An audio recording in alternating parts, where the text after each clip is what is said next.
بڑا خوبصورت سا بیان دیا، بڑے پولائٹ سے آدمی ہیں اسحاق ڈار صاحب.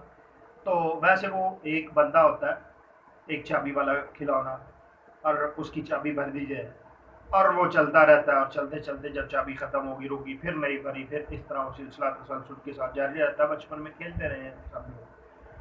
تو اسحاق ڈار صاحب وہ کھلونا ہے، ان میں وہ چابی بھر دی جاتی ہے اور وہ بیان دے دیتے ہیں، اور پھر وہ چابی ختم ہو جاتی ہے، پھر نئے سرے سے شروع. اسحاق ڈار صاحب نے کہا کہ میں لندن سے آیا ہوں، اپنے انٹرویو میں انہوں نے کہا، اور نواز شریف صاحب کا بھی کچھ علاج باقی ہے. ویسے تو نواز شریف کا سارا علاج ہونا باقی ہے، سارا علاج ان کا ہوتا نہیں ہے. وجہ کیا ہے کہ ہمارا ملک کا سسٹم جو ہے وہ بہت کمزور ہے.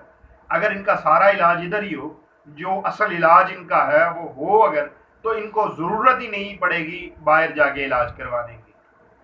تو اب وہ کہہ رہے ہیں کہ اصل میں علاج ابھی تھوڑا چل رہا ہے، باقی ہے، اور مکمل صحتیاب ہونے کے بعد واپس آئیں گے میاں صاحب.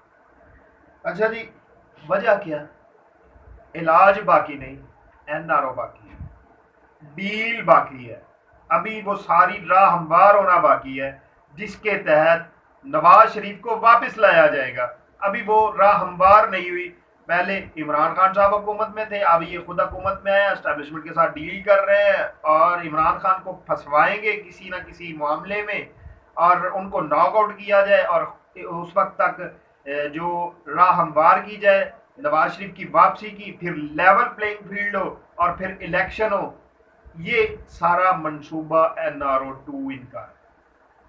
اور نواز شریف تک جو نواز شریف صاحب ہیں اس وقت تک واپس نہیں آئیں گے جب تک ان کے لیے ادھر لیول ایک جیسا نہیں کیا جائے.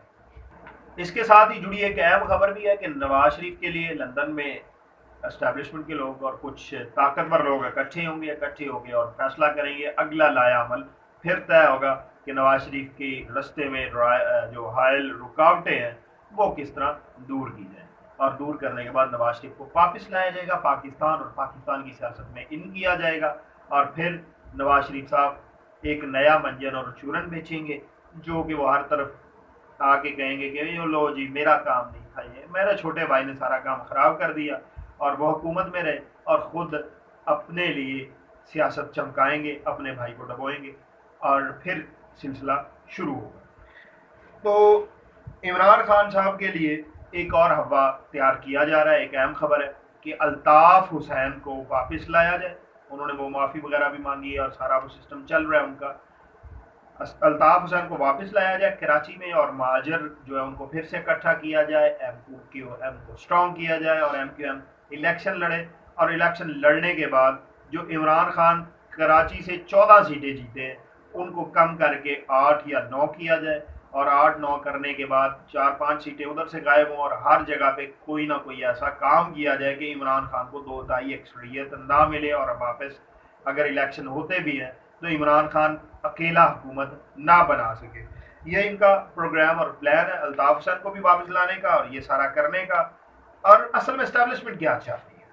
اسٹیبلشمنٹ جو ایک غدار بندہ ہے اس کو واپس کیوں لانا چاہ رہی ہے، اس پہ کیوں ڈیل کر رہی ہے، اس پہ کیوں سارا کچھ کر رہی ہے؟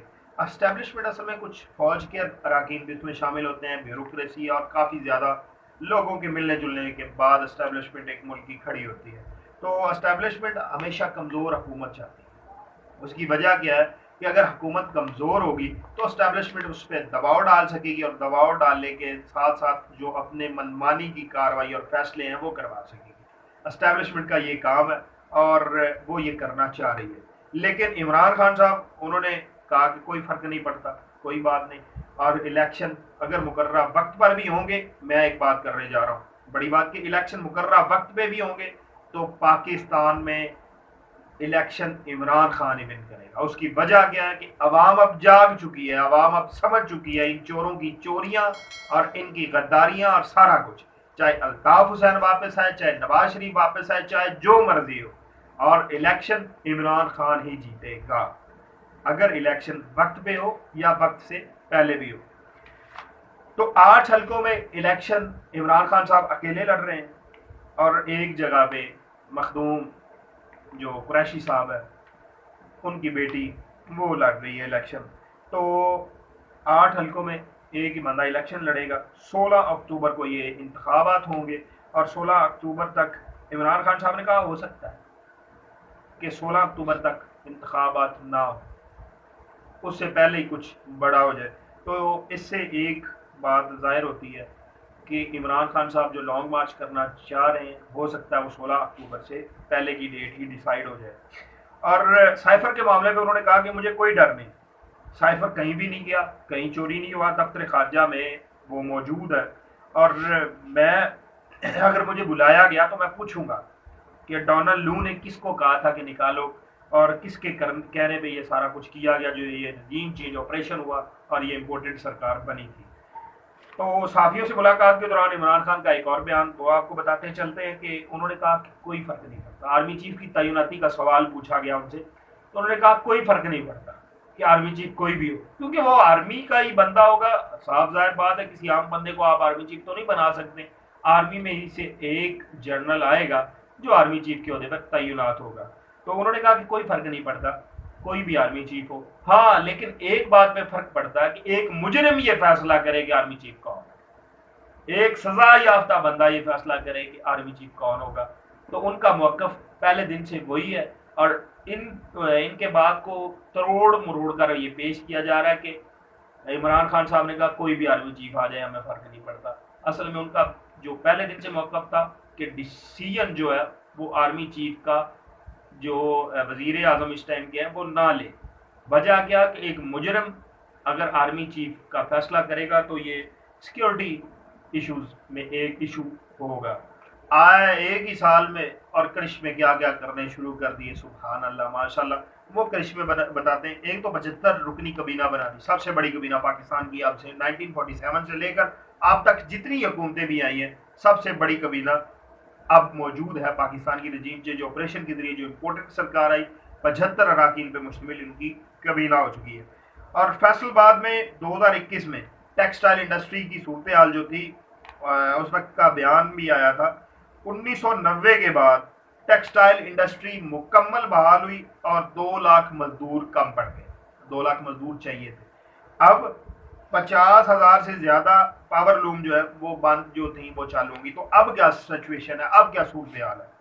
2022 ایک سال کا وقت گزرا, ایک سال کا عرصہ گزرا. 2022 میں کیا ہوا, امپورٹڈ سرکار آئی اور امپورٹڈ سرکار نے آتے ہی ساری ہر چیز ٹھپ کرنی شروع کر دی. اور ایپٹیما آل پاکستان ٹیکسٹائل مل ایسوسی ایشنز کا جو بیان ہے وہ آیا اور انہوں نے کہا کہ ہفتے کے روز جو انڈسٹری ہے ٹیکسٹائل کی وہ بند رکھی جائے گی, ساری کی ساری انڈسٹری ہفتے کے روز بند ہوگی احتجاجی طور پہ. اور 1600 فیکٹریاں پہلے ہی بند پڑی ہیں اور 50 لاکھ ملازمتیں ختم ہو گئی اور 3 کروڑ لوگ متاثر ہوئے ہیں. اس غربت, بے روزگاری, مہنگائی اور اوپر سے آسمانی آفتیں, سیلاب, بارشیں اور خوراک کی کمی, قحط سالی, سارا کچھ ہونے کے ساتھ ساتھ حکومت کی نااہلی بھی آپ کے سامنے آ رہی ہے. اور حکومت نے اپنی پالیسیز پہ عمل درآمد کرواتے ہوئے پاکستان کے لیے اور غریبوں کے لیے اتنا نقصان پیدا کر دیا کہ 3 کروڑ 3.5 کروڑ لوگ سیلاب میں متاثر ہوئے, اور اس کے علاوہ 3 کروڑ لوگ جو ٹیکسٹائل انڈسٹری سے وابستہ تھے, اور 16,000 لومز وہ بھی بند ہو گئیں فیکٹریز, اور پاور لومز جو فیصل آباد میں بہت زیادہ تعداد میں تھیں وہ بھی بند ہو گئی. اور امپورٹڈ سرکار اگر دیکھا جائے تو یہ سارا کچھ کرنے جا رہی ہے. اور پاکستان کی سچویشن اس ٹائم کی جو موجودہ ہے وہ میں آپ کو بتاتا چلوں کہ پاکستان میں زر مبادلہ کے درخواست جو ہیں وہ بالکل نہ ہونے کے برابر ہیں. اب جو دوست ملکوں نے ہمارے اسٹیٹ بینک آف پاکستان میں پیسہ رکھا ہوا ہے, اگر اس پیسے کو وہ واپس لے لیں تو پھر پاکستان دیوالیہ ہونے کی طرف جا سکتا ہے. اللہ نگہبان, اللہ آپ کو اور میرے ملک کو سلامت